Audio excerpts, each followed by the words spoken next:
네, 반갑습니다. 유이정현 교수입니다. 한국게임산업협회가 오늘 이제 발표를 했습니다만, 자율규제 가이드라인, 이제 강화된 가이드라인이 발표가 됐었고, 거기에 맞춰서 인소프트가 자사의 어떤 게임에 대한 확률, 즉 게임의 확률형 아이템에 대한 정보 공개를 하겠다는 가이드라인을 발표를 했습니다. 그래서 우선 게임산업협회는 내용을 좀 보게 되면 확률형 아이템, 어떤 그 정보 공개에 대한 훨씬 더 강화된 하나의 가이드라인을 발표를 했습니다. 그래서 내용을 보게 되면 게임 내 유료 어떤 컨텐츠에 대한 유료 컨텐츠라는 결국에는 이제 유료 확률형 아이템을 이제 지칭을 합니다만 전면적인 확률 공개를 하겠다라고 이제 발표를 했습니다. 여기서 이제 게임산업협회의 아이템 어떤 확률 공개에 대한 여전히 이제 남는 이제 문제점이라는 것은 유료 아이템이 여전히 한정되어 있다는 점, 뿐만 아니라 유료와 무료의 어떤 합성 또는 강화 뭐 이런 이슈가 좀 있습니다. 즉 유료 아이템과 무료 아이템을 결합시켜 가지고 새로운 어떤 제3의 아이템을 만드는, 이게 기존의 게임사들이 확률형 아이템에 대한 전공 공개 이슈를 피하기 위해서 그동안에 이제 지속적으로 그런 변형된 어떤 아이템들의 어떤 생성, 그러니까 유료 무료를 합성하는 게 결국 새로운 아이템의 생성인 것이죠. 생성에 대한 확률을 그동안 공개하지 않고 있었는데 여전히 이번에 어떤 유료 콘텐츠에 대한, 즉 유료 아이템에 대한 부분을 공개하겠다는 것은 이런 변형된 유료와 무료의 결합을 어떻게 처리할 것인가 하는 부분들에 대한 부분이 여전히 빠져 있습니다. 그런 점에서 이번 이제 협회의 자율규제의 어떤 가이드라인 것은 기존보다 훨씬 더 강화됐다고 보지만 여전히 그런 점에서 한계를 가지고 있다고 좀 보여집니다. 뿐만 아니라 협회의 어떤 자율규제 강화에 대한 것들은 몇 가지 여전히 또 그 외에도 한계를 좀 가지고 있습니다. 첫 번째로 우리가 이야기할 수 있는 그 확률의 어떤 검증이 불가하다는 것입니다. 기존의 확률형 아이템에 대한 이슈가 나올 때마다 계속 문제가 됐던 부분입니다만, 결국에는 게임사가 발표한 확률을 이용자들은 그대로 받아들일 수밖에 없다는 이런 한계를 이번에 강화된 가이드라인에서도 여전히 가지고 있습니다. 즉 확률 검증을 어떻게 할 것인가, 이게 여전히 안 된다는 것이죠. 두 번째는 이제 확률에 대한 오류가 발견될 거나 또는 불성실하게 공개할 경우에 어떻게 제재를 할 것인가, 이 부분이 좀 빠져 있다는 것입니다. 하다못해 이제 협회라고 하면 일본처럼 이런 어떤 불성실한 공시라든지 확률 자체가 이제 오류가 잘못된 공개를 할 경우에 협회에서 뭐 제명을 한다든지 이런 뭔가의 제재를 가해야 되는데, 여전히 그런 부분에 대한 어떻게 이제 페널티를 가할 것인가 하는 부분이 완전히 빠져 있다는 문제를 가지고 있습니다.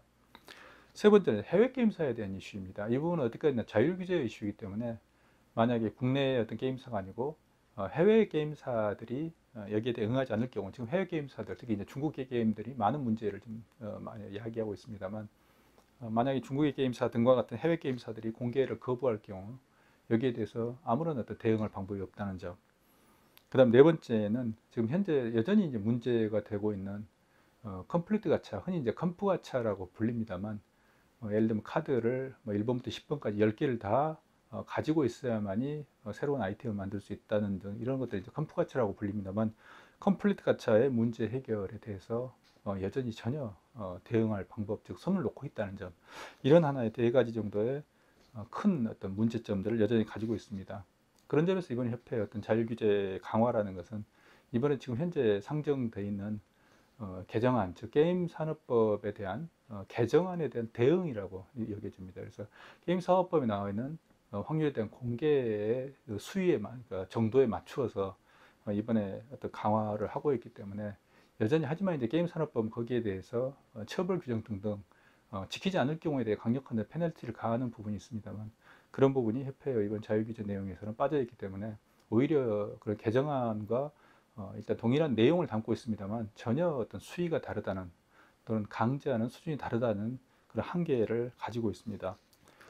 뿐만 아니라 이번 협회의 어떤 자율규제 강화에 대한 이슈하고, 즉 발표하고 더불어서 인소프트가 바로 1시간 뒤에 자신들의 어떤 확률 공개에 대한 입장을 발표를 했습니다. 그래서 인소프트는 협회보다도 형식상으로는 협회보다 더 나간 형태를 취하고 있습니다. 즉 예를 들면 캡슐형, 강화형, 뭐 합성형 등등 유료 콘텐츠, 유료 확률형 아이템의 모든 확률을 연내 공개한다는 방침을 좀 밝혔고요. 뿐만 아니라 이런 어떤 합성 강화라는 거기 때문에 유료 무료가 결합된 콘텐츠 확률도 이제 결합한다. 아니 결합이 아니라 발표한다는 것이 공개한다. 그리고 1시간 시차를 보고 볼 때는 이미 게임산업협회하고 사전에 조율된 내용이라고 이제 보여집니다. 이번에 이제 인소프트의 어떤 발표 그리고 게임산업협회 자율규제 강화를 보면서 이걸 한마디로 좀 표현한다면 만시지탄이라고 표현할 수 있습니다. 왜 지금 이 시점에 했을까? 만약에 NC소프트도 그렇고 게임산업협회도 만약 1년 전에 이런 내용을 발표를 했다면 아마 유저들의 아마 열광적인 환호를 받았을 거고 아마 지지를 받았을 것입니다. 하지만 이미 트럭 시위가 3N을 중심으로 이미 터졌고, 그리고 또 게임산업법 개정안에서 확률형 아이템의 공개가 이미 천명이 됐고, 거기에 대해서 협회라든지 이런 확률형 아이템 공개에 대해서 반대하다가 어떤 유저들과 여론의 어떤 비판을 강력한 비판을 받았던 이미 이런 올해 상반기 역사가 있기 때문에 이렇게 좀 늦은 상태에서, 그리고 이미 이렇게 수세에 몰린 상태에서 이런 개선안을 발표했다는 자체가 유저들의 지지를 받기 대단히 어렵다. 수세에 몰려서 할 수밖에 없는 상황에서 발표했다는 점에서 그런 점에서 정말 큰 아쉬움이 있습니다. 정말 다른 표현이 아니고 만시지탄이라는 표현으로 이야기를 할 수밖에 없었습니다. 즉 1년 전에 했으면 얼마나 좋았을까라는 아쉬움이죠. 뿐만 아니라 1년 전이 아니라 좋습니다. 저는 지난 3월 25일 날 NC의 추적 2달 전입니다. 딱 2달 전입니다. NC의 주총에서 확률형 아이템에 대한 공개를 김택진 대표에게 강력하게 촉구한 바가 있었습니다. 만약 그때 NC에서 김택진 대표가 검토하겠다는 원론적 답변이 아니고 향후 점진적으로 공개하겠다라는 이런 어떤 전향적인 답변을 보였다면 아마 저 역시 그렇고 환영했을 것이고 게임 유저들도 환영을 했을 것입니다. 하지만 그 2달 전에 왜 이런 발표를 하지 못했던가 하는 점에 있어서 정말 안타까움과 아쉬움을 금할 수 없습니다.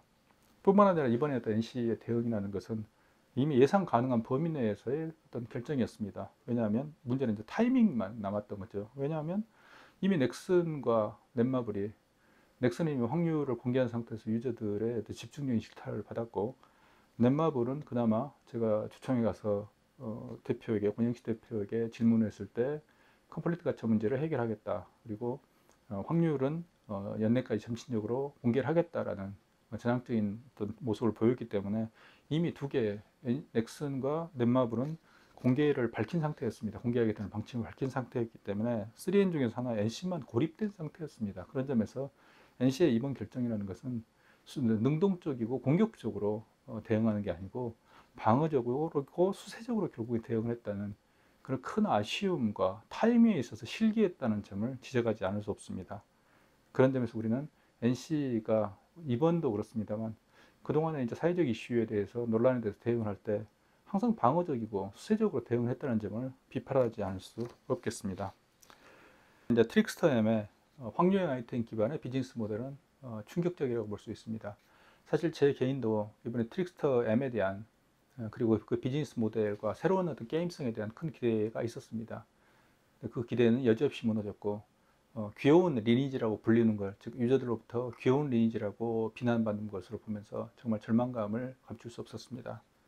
즉 NC소프트의 어떤 입장을 생각할 때는, NC소프트의 역할과 그 규모를 생각할 때는 이제는 확률형 아이템의 기반이 아닌 이미 리니지 M과 리니지 2M이 충분한 수익을 올렸기 때문에 이제는 유저의 즐거움, 즉 유저를 위한 게임을 만들어야 되지 않는가, 즉 게이머를 위한 게임을 만들어야 되지 않는가라는 그런 생각을 좀 들었습니다.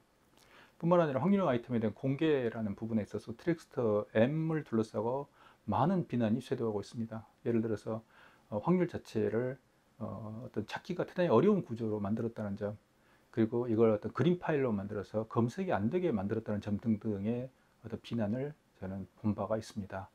이런 것들은 기본적으로 NC가 공개를 한다고 하면서도 결국 유저들의 편의성이라든지 유저들에게 충분하게 성의 있게 공개하겠다는 그런 자세가 결여된 새로운 하나의 비판받을 수밖에 없는 상황이라고 생각을 합니다. 그런 점에서 향후 NC의 과제라는 것은 수익의 극대화가 아닌 게임성 극대화라는, 즉 리딩 컴퍼니로서의 역할을 좀 다해야 될 그런 타이밍이라고 보여집니다. 김택진 대표는 올해 주총에서도 그랬고, 그건 제가 직접 들었습니다만 작년 주총에서도 리딩 컴퍼니로서의 대한민국 게임 산업계 리딩 컴퍼니로서의 게임사로서의 책임감, 즉 리딩 컴퍼니로서의 책임감을 여러 차례 강조한 바 있었습니다. 이런 부분들이 과연 이번에 어떤 발표를 보면서도 그렇고, 그리고 그동안의 어떤 트럭 시위 등등 대처하는 것들을 보면서 과연 정말 리딩 컴퍼니로서 얼마만큼 NC가 역할을 하고 있는지에서 의문을 가지게 합니다. 향후에 NC소프트가 대한민국 정말 김택진 대표가 주총에서 천명한 대로 리딩 컴퍼니로서의 정말 게임을 개발하는 것, 그리고 좋은 게임을 개발하는 데 대해서 최선을 다해서 대한민국 게임 산업이 황골탈퇴하고 어떤 새로운 어떤 도약의 계기를 만들 수 있기를 바람하지 않습니다. 감사합니다.